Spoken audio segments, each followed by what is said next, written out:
Alright, hey guys, I'm Raul, and this is a clicker question that I thought was kind of confusing. I'm here to explain it now. There's a question. You pull on the string of a fixed pulley with a constant force of 100 newtons, which is lifting an unknown mass, L.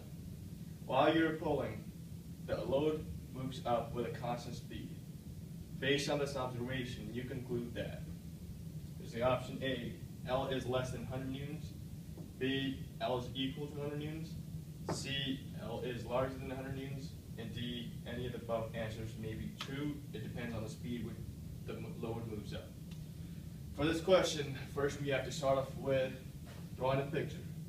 Here's my picture. There's the pulley, the load's moving up, I'm pulling it with 100 newtons. Then we have to draw a free body diagram. And since there are only two forces acting on the mass, on the load, it's the tension and the gravity. Force of gravity, which is basically mass times the acceleration due to gravity, and the tension, which is equal to 100 newtons that I'm pulling with. We have to go back to the question where it says constant speed. As you all know, if there's constant speed, acceleration is zero, because acceleration is change in velocity over time. If change is zero, that means acceleration is zero. Change in velocity is zero, acceleration is zero. And then we have to look at Newton's second law. Force net equals ma. And since it's a vector, we have to have two components.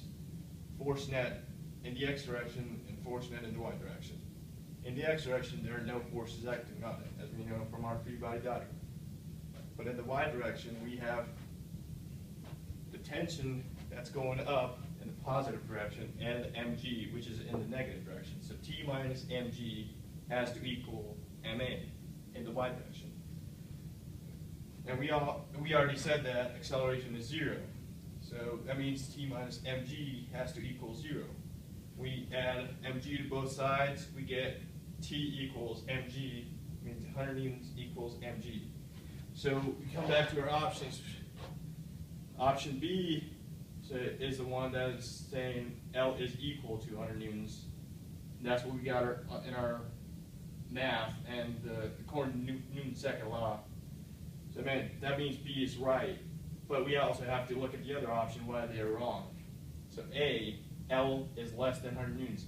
If L was less than 100 newtons, that means the load would be accelerating up,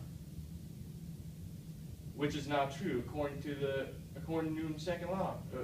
If there's constant speed, that means change in velocity over time is zero. That means acceleration is zero. So A is not right.